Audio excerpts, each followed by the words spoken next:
Welcome back to an athlete's journey, or welcome back to an athlete's journey.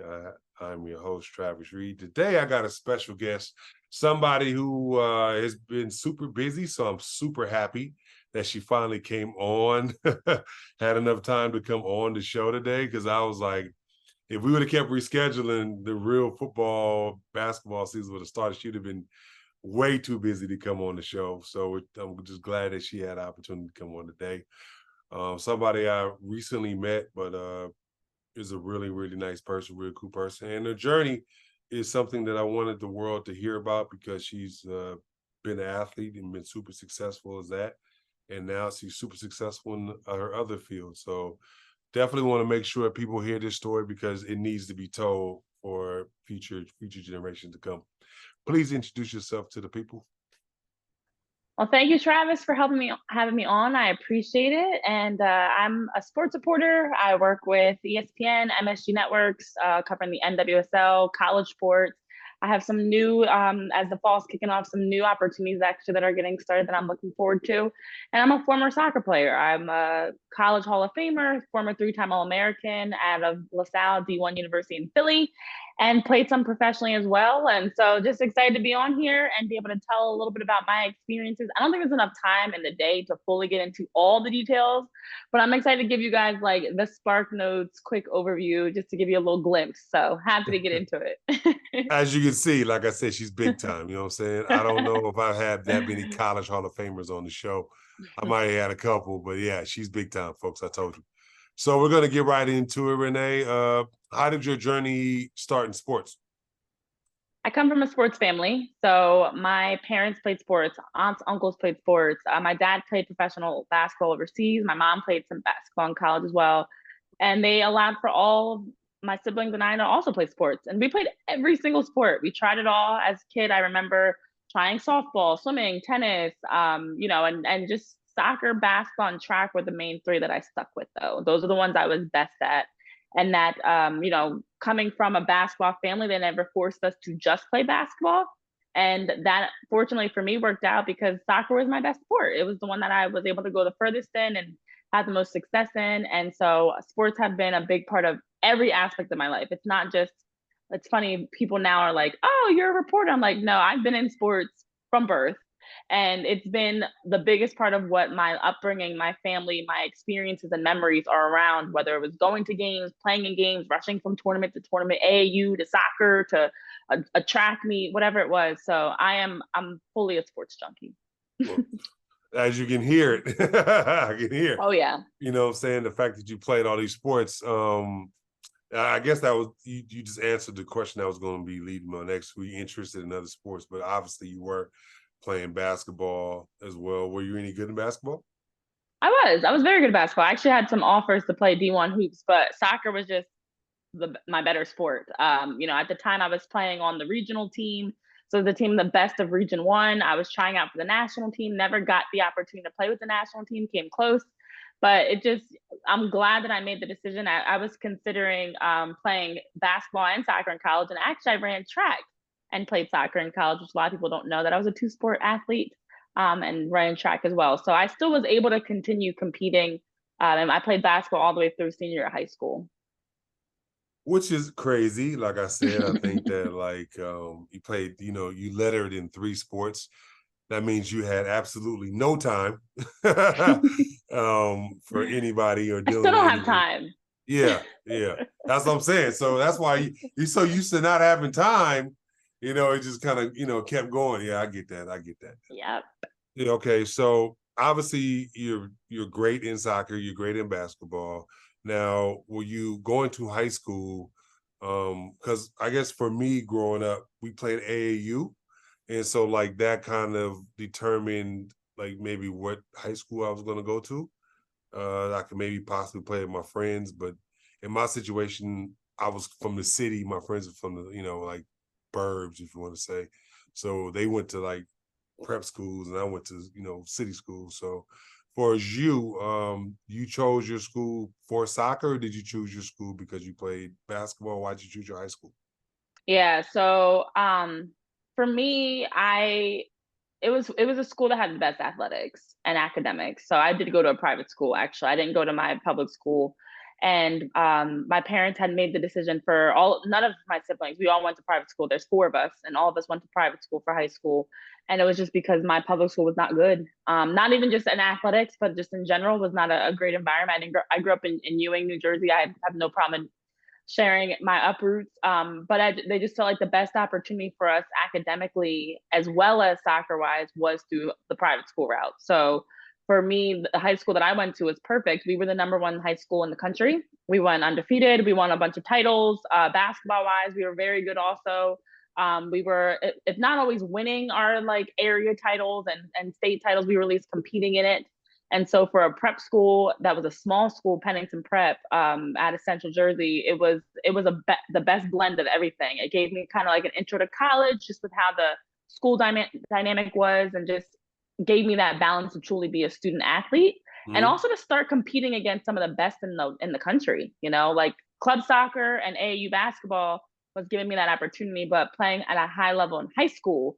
So my high school games were very competitive. You know, there were a lot of my friends and teammates that went to high schools where high school soccer, for example, was a joke. But for us, it was like playing college soccer. I have teammates that went on that still play professionally out of my high school, but went on to play at UNC and Duke and University of Miami and Rutgers and these big name schools. And then I was able to do the same thing. So it was a lot of factors, but it was definitely to be a top student athlete out of high school.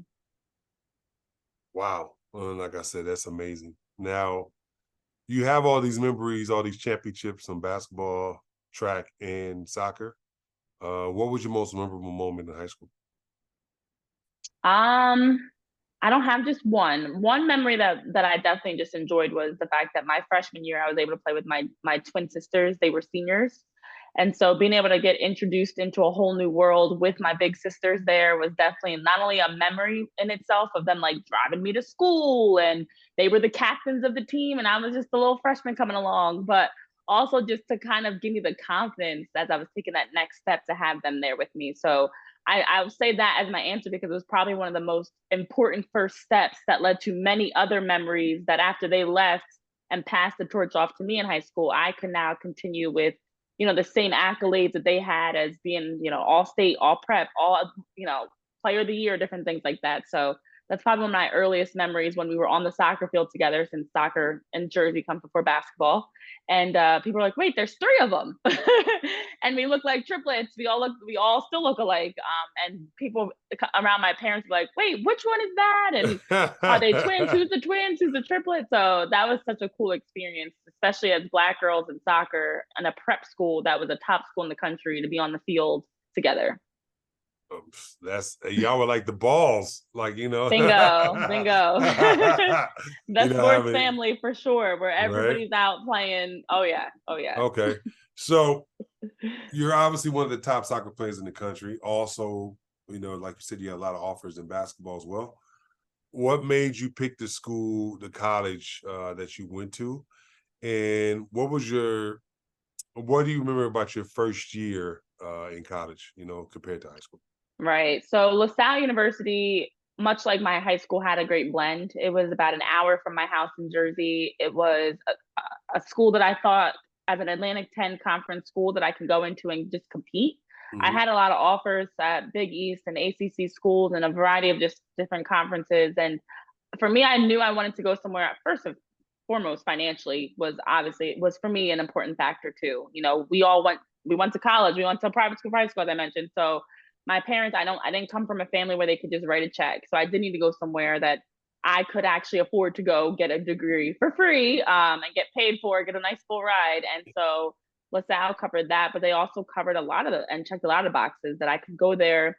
I just wanted to compete. I was looking to go to a school where I could be in the mix for playing time and starting. And I didn't want to go somewhere where I would sit the bench for 4 years or didn't know, what the dynamic was in terms of the culture, the coaching, things like that. So I felt like LaSalle had the best mix for me to really take that next step.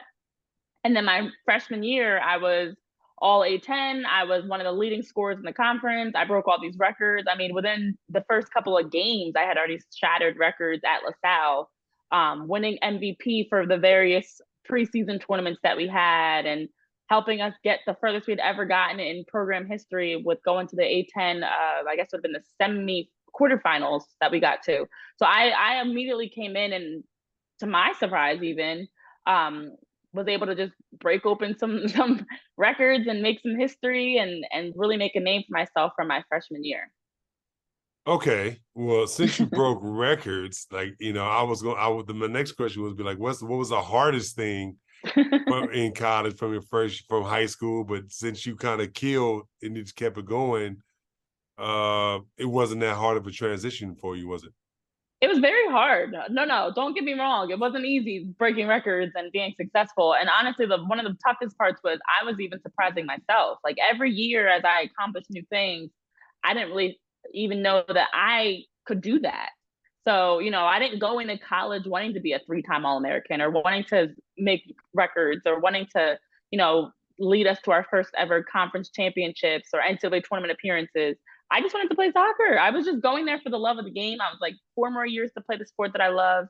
That's all I was focused on. But the hardest part was then, as you have the expectations that you have change, and then what's expected of you from others is starting to change. So I went from being this little skinny freshman that was in the hospital preseason day one, which is a true story, into being a top player in the conference that is now the player that's getting. And I had my entire life, I was usually one of the best players on my team, but this wasn't something I expected at the collegiate level, especially as a freshman. I expected to come in, take my lumps, and maybe by junior, senior year be a top player. But I came right in and was an impact player. And so with all these hurdles, physically, mentally, emotionally, it was definitely very hard, very, very challenging. Okay, and plus, obviously, you had school freedom, Right. I you should have. know, Yep. boys, whatever. You know what I'm saying? Like, I remember at UCLA, it was the first time I had freedom from my parents, especially my dad, because he was like a drill sergeant, and so like I messed up my summer school. I passed my classes, but I might have got a C minus or something. It's like I just See, had. I was always a great student. Oh So yeah, that part, yeah, like that was I tough on to me. this day, I'm like, I was a nerd. I loved learning. I loved schools. I have no problem admitting that. Like I was in high school, I was in like 4 AP classes, and then I graduated top of my class, and I actually graduated college early. Like oh yeah, I was That's crazy. No, because so I no. wasn't just a student athlete. I like loved school. Well, I liked school, didn't love it, but I knew it was a means to an end. Right, You know what I'm absolutely. saying? So okay.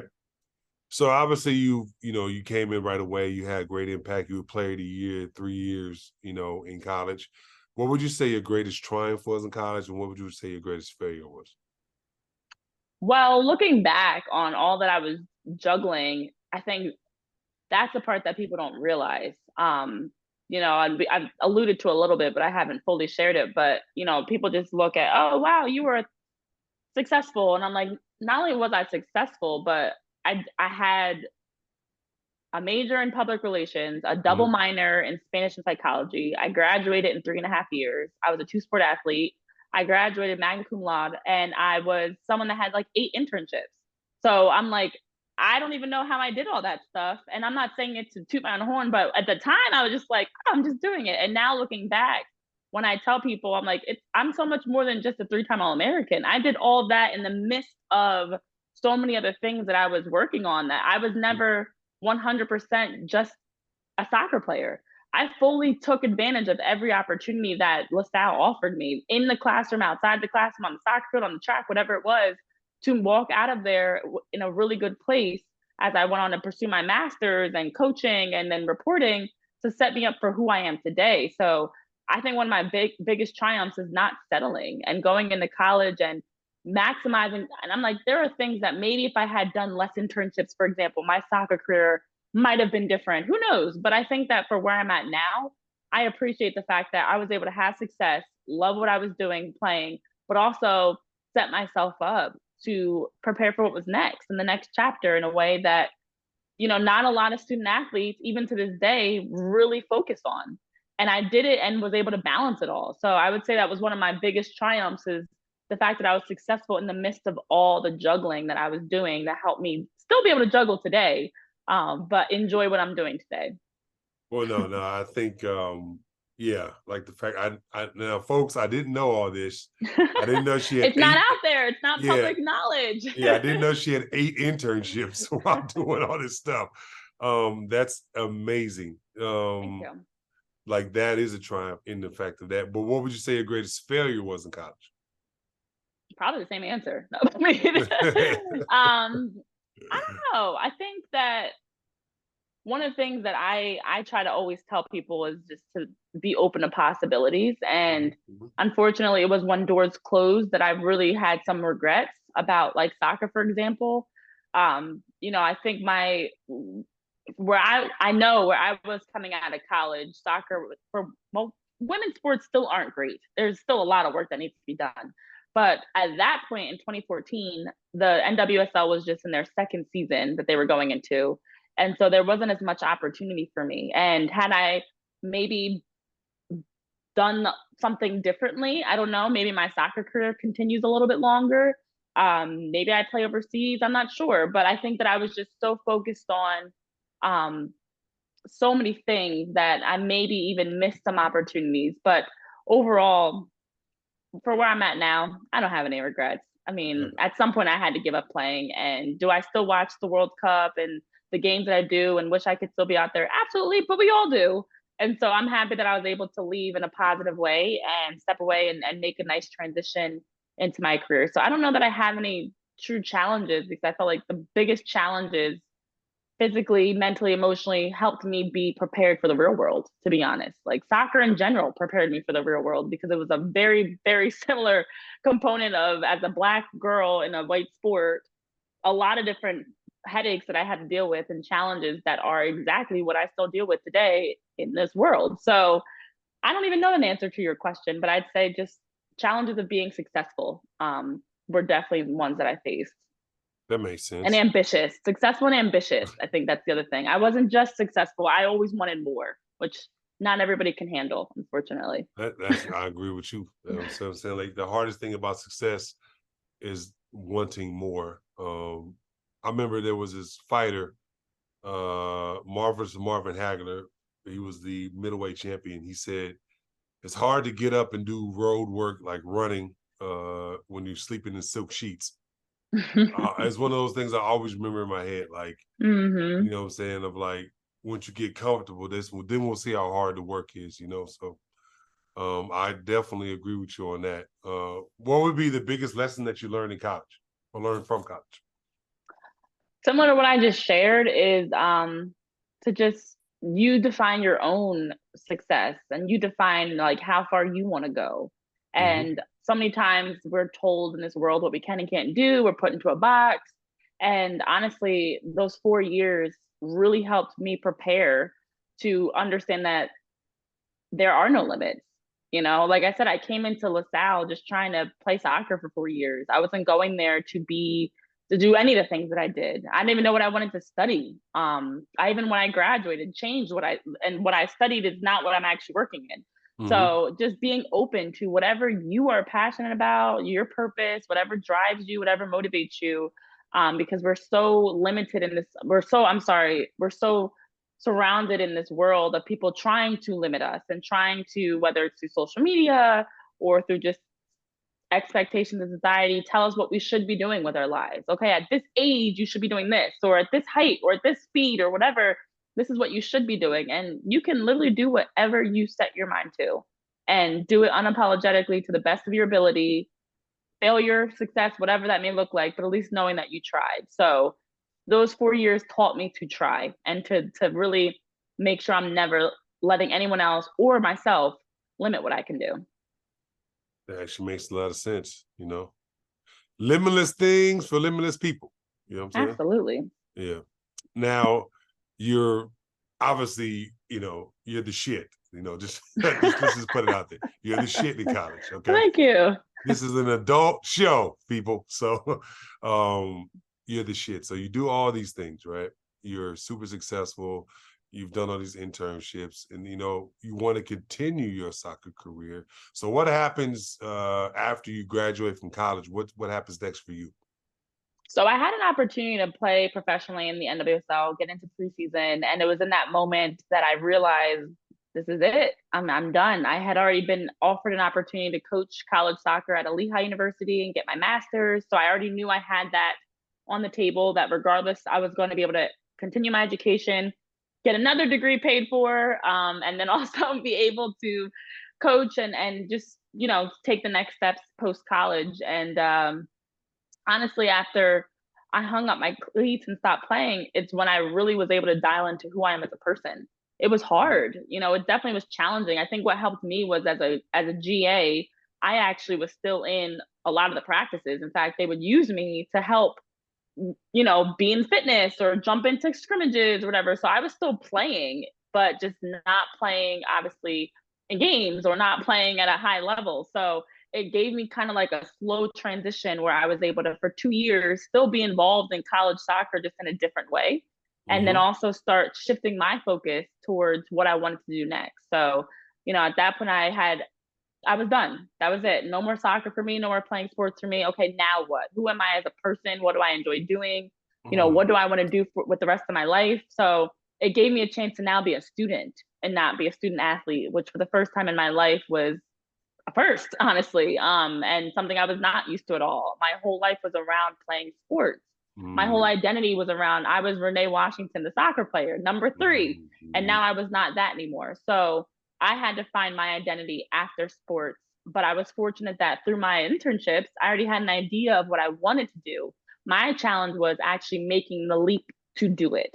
So I knew I didn't want to be a public relations practitioner or work in any sort of marketing or anything like that. But I didn't know if I was able to become a sports reporter because I didn't have any experience in that. I didn't study that. I didn't have the same opportunities that my classmates had. But those 2 years gave me the time to transition in every aspect, close the door on soccer, and then start moving into actively pursuing being a sports reporter. No, it's just because like so many people need to hear that, right? What you just said, that whole Yeah, segment, like, oh, it just, for me, it means a lot because it took me years to figure out who I was after I retired from playing basketball overseas. Like, it was a struggle, a it's huge struggle, hard. hard. And my family hated me. I hated my family. I hated everything. And so it took a long time. So like I'm just so happy to hear your story about that, because like what you just said, like you were Renee Washington, the soccer player, and now Mm-hmm. you have to start figuring Renee Washington, the person, not the athlete. Yep. And so And now many it's of us, flipped. And yeah, now it's flipped. I'm like, people are like, "Oh, Renee Washington, the reporter." I'm like, the "Whoa, I reporter. was, I was." That's actually not even who I am. The first 20 plus years of my life was Renee Washington, the soccer player. But I think what helped me out, and what's useful is I didn't have a sudden overnight change. It wasn't a situation where I one day was just done. I Yeah. I came to terms with it. I had closure. I remember being in preseason and I was like, I can't do this anymore. I can't continue to sacrifice my time, my body, my mental health to Hmm. play this sport. Hmm. Not getting, I mean, women's soccer now, the pay isn't great. Back then it was really bad. So you're doing it for for what? Just for the love of the game. So I had closure with walking away, but I also, like I said, was able to transition. So I coached even after I was done college coaching. I coached youth soccer for like a decade. And I, through that, was able to also stay connected to the game and feel like I had a new purpose of using my experiences and now help coach so that girls and boys could have a great opportunity and a great experience and be trained properly and coach properly and have a coach that actually was looking out for them. So it's also about finding what can help you in that season. It's not Hmm. a sudden thing. I'm done coaching now. I don't coach anymore. The next kids that I coach, God willing, will be my future children. And I always say that coaching did help me completely move away from the sport. So it's about finding in that season what can help you. And for me, it was coaching that I could still put on some spikes. Maybe my career became, instead of me playing games and scoring game winning goals, and I'm now, the highlight of my career was demonstrating a drill. but it still gave me something to look forward to, that I'm trying to help these kids win games and get better and get to college or high school, whatever level they are. So it's all about finding something, because when you have the rug ripped out from under you and you don't know what to do and you're just confused, it's overwhelming. It's a lot. So now I at least had the financial backing that I was making money. I was able to now start transitioning into reporting also. I had a plan, I had a vision, and I had time. And we need Okay. that as humans because we're so routine. You need that as Mm, humans to have something to almost not distract you, but give you something else to look forward to while right. you're figuring out the next step. Agreed. 100% agree. Based on your experience, what would be the best advice you can give the next generation? Like, say your daughter's in the same situation that you were in. What could you be? What would be your advice to her? Well, my thing that I tell any parent, and that I always say is important for kids, is to also have hobbies outside of your sport. It's important Mm, to still have an identity as a kid outside of just whatever your main sport is. So, like I said, I was fortunate growing up. My parents have always been very hands on. My family's very close, so we did everything from game nights and movie nights to going to watch games. Like I still had balance. But unfortunately, there are a lot of kids who are, you're so focused on being a professional athlete, you don't have that balance. And so the way that I was a nerd and loved school was also part of my balance. That, okay, from 8 to 4, I enjoyed being in the classroom, and I was the kid that was leading the group projects and raising my hand for every answer. And I was the one messing up the curve, getting the good grades. But I at least had that balance. I had that balance that I was somebody still outside of my sport. So I always say, yes, you pour into as much as you can, and you train. Like I played soccer all the time. I played basketball all the time. I was the kid walking around with the ball, playing in the living room, in the backyard, anywhere I could play, I would play. But I still also made time to be a kid and enjoy other things. And that way, when I did start coming into my own as an adult, and I knew, okay, I like to write. That's actually what got me into communications, I should say. I like to write, but I knew that because I had already tapped into that as a kid, that I was right. I enjoyed writing stories and essays and whatever papers, because I just liked to story. I like being a storyteller. No, we So, get it. You were a nerd. Yeah, yeah, but yeah. through that, I was learning about who I am as a person. So Right, that's right. what was so valuable when I look back. The very things I do now, the very things that make up who I am now, it did start as a kid and it just looked different. But I had the opportunity to try things and do different things and explore who I was. Hmm. So it's Hmm. hobbies, it's balance, it's being a kid, honestly. And knowing that at some point, no matter how far you go in your career, it's going to end, and you need to have a plan for life after. So this is your investment into you, that when you do stop playing, you still have much more that you can do and tap into. That actually makes sense. I think you have to have like a backup, like you said, but a lot of like, especially for males, Oh yeah. we think we're immortal when it comes to hooping. I thought I was going to play till I was like 40 something. I thought I'd still be playing Which overseas, to is be still honest. so young when you think Yeah. about it. No, no, seriously. Like I said, I thought I was going to play like 20 some years, maybe retire in a country. But like I said, after the 10 years, things just start getting harder and harder. I had a son in the States at the time, so it was hard to leave him. And it just, like I said, like when you abruptly retire, which I did, it's like a tough transition. But like I said, in your situation was obviously you knew even at a young age that, okay, I want to do this, but I'm already ready to move on to the next thing, you know what I'm saying, which is big. Now, I want to say, oh my God, thank you so much for coming. Now, I have two more questions, and then we're gonna close it out. Now, my first question is this. Now, obviously, you wanted to become a reporter because you knew how to write, and obviously, you don't seem like a shy person. You seem like you're pretty easy going in front of the camera, and you have a nice smile. I wasn't always like that. Thank you. Oh, okay. Well, now my question for you is that obviously you're going full throttle and doing your reporting thing. Now, do you want to be a writer or an editor, or do you want to be in front of the camera at all times? Oh, in front of the camera at all times. Writing was just actually what helped introduce me to it. Hmm. And I still write. I still dabble in it. I don't do any I don't really do anything behind the scenes anymore. It's all on air. But for me, the irony is I was not always like this. I definitely was very shy, which people didn't expect because I was on the soccer field a big personality, but I was actually a very shy, insecure person. And it took me a really long time to get everything from my nice smile you just mentioned to confidence, and even to just feel comfortable being on camera and comfortable being speaking in front of people. Like I do a lot of motivational speaking now. I do a lot of, obviously I'm on TV. These are all things that younger me would never have done. In fact, I did try when I was a kid. And I remember I have home videos of me like WB frogging it on camera because I was terrified to speak in front of people. And my parents were like, come on, Renee, it's your time. And I would be like crying. So I was definitely not always like this, but through writing, I found my voice and I found my confidence.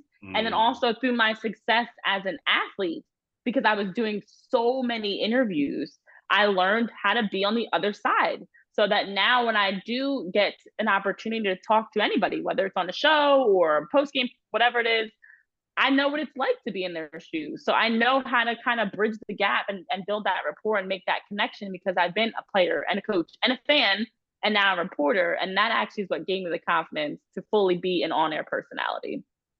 Well, yeah. I've seen some of her interviews, folks. She's very, very professional and very Thank articulate, you. so I give her much props. Like you said, like we have Ramona Shelburne out here in California, and she's like that, like I Ramona love Ramona.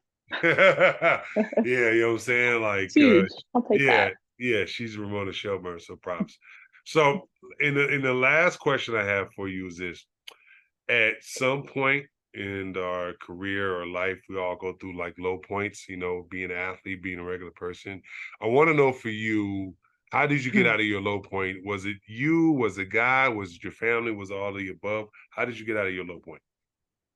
Low point isn't singular because I don't know why experience has never been a singular low point. I think I have a low point pretty regularly at this point. Well, your It's like, lowest, how about your lowest with an EST at the end? oh Lowest. man, I don't even know what would be considered the lowest. No, honestly, there were a few factors. One is definitely my family has been helpful. They've been my foundation. They're actually the ones that helped encourage me. And I joke and say, but they are my team. Like when I'm on air, when I'm preparing for a show, I'm like, this is my new assignment. And they're like, hey, check out this article, check out this story, or did you see this? And we have sports talk all the time. Like my family doesn't talk about the weather. I don't know what other families talk about, to be honest.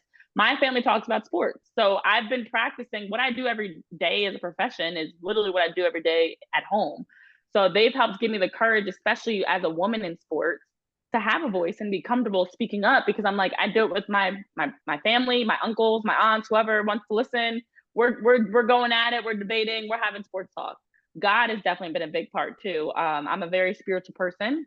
And Mm-hmm. then actually I found and strengthened my faith as I was going through those low points because it helped me realize so much. But just the fact that like everything that we're doing in this world is not an accident. And it's all good or bad, which is the hard part to understand, working out in a positive way for us. And it was through my successes, for example, becoming an All American was probably one of the first or one of the major, I would say, turning points for me that helped get me through those low points that I had as an adult. Because growing up, I was a kid that people were saying I was too skinny. My dad coached me. He never played soccer. You're only good because your dad coaches you. That's the only reason you're out there. There all these different politics and things I dealt with. And being told I was never going to be good enough to then be a 3-time All-American and a national player of the week and a top 50 women across the NCAA for all sports my senior year. Like these accolades that I was winning, I wasn't supposed to do that. So, through those successes also taught me about being triumphant and persistent and how God is really moving you and now helping you learn about yourself, building your character, testing you in a way of how much do you really want this? How badly do you really want to accomplish that goal?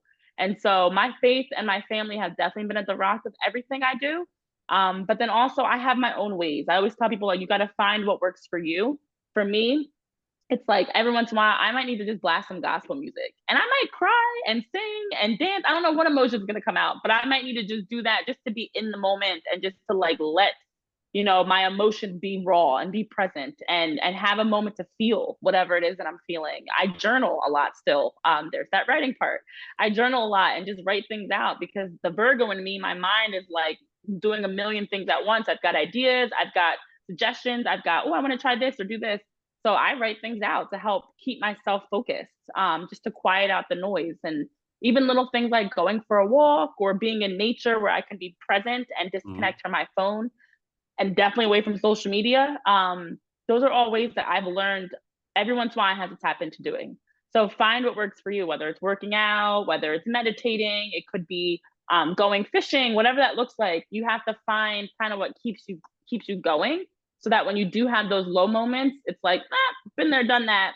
Like we used to say as athletes, same game, different name. Like this, I've already faced this type of competitor. I already know what that's like, and I know how to beat that opponent because I've already done this before, and I'm gonna do the same thing here. So it's also just having that athlete's mindset that whatever's thrown your way, not a problem. Double team, triple team, down by 5, whatever it is, down by 1 with 10 minutes left, not a problem. I got this. But it's a lot of things. It's a lot of things. Now that makes sense. So what's next for Renee Washington? What's next in your incoming future? I am always moving. I'm always trying to figure out what's next. If you can't tell from this conversation so far, I will reiterate it again. I'm never complacent. I just think life is too short to ever just do the bare minimum and just get by. And I want to tap into everything I possibly can in my lifetime. So I do have some cool opportunities. I've been fortunate to work with so many different networks and covering professional and college sports. And so just continuing to expand on that, more TV time, more networks. As people follow me on my social media, they will get that. I will not give all the details now. You have to follow me or just keep in touch to see what that is. But there's more to come as I continue to grow and want to be a more national, even international personality. We'll see. Like I said, she's doing a lot of big things, folks, and she graced an athlete's journey with her presence. So I appreciate her very much. Please let everybody know where they can follow you on social media and all your sites where you want it to be known. Well, thank you again for having me on. It's been a pleasure, even just taking that trip down memory lane and talking through some of the key components of my journey. But I'm everywhere at Renee P. Washington, except, well, I guess it's still called Twitter or the X. I'm now I'm Renee P. Wash there because my full name does not fit. But ReneePWashington.com is my website. I'm on YouTube, Twitter, Facebook, TikTok, anything social media. That's the main ones, at least, not those new ones like Threads or whatever. But I always am very open to meeting and chatting with different people. I love connecting with people through social media, and hopefully my story will connect with people too in some positive way that will help them out. So thank you again. No problem. I guarantee your story will connect with not only women but men too. I think that both athletes, can understand your story. And like I said, I appreciate you so much for coming on the show. Thank you. And like I said, maybe you could come on again as a guest host. We could talk about sports. You say you know sports. I will test you just to see. Oh, brother. That's everybody always wants to test us women in sports, see how well we know sports. Well, because y'all always be like testing you. Oh, because with a man, we don't do that. We just assume you know. Hey, just assume. Well, no. Look, I can tell you this. I've been tested, and I'm always up for the test. Yeah, no, so I would love to test you just to see, what you know about basketball, because that's my sport, so I'm knowing. Sport. Yeah, so well. You can follow me at Travis W. Reed on Instagram. It's REED, Travis W. And on Facebook, I also have a TikTok. It's Travis W. Reed, I believe, on TikTok. I just post little videos and this and that on TikTok. Also, if you also have a LinkedIn if you're in that business world. And so I have that too. Got a book club if any athletes are ever interested. Got my own book club, Travis Reed. A book club journey. It's another side thing. But yeah, like I said, I post on my social media and on Instagram and Facebook. And stay tuned. Like I said, also, if you're still looking for that Travis Reed Athlete's Journey merch, DM me or message me. I will send it out to you personally. I have to re-up my order because all the shirts I had, bigger shirts are all gone. So all I got is like baby kid shirts. So yeah, like I said, feel free to DM or message me on that too. But want to say thank you, Renee, again, and we'll talk to you later. Peace. Thank you. Bye.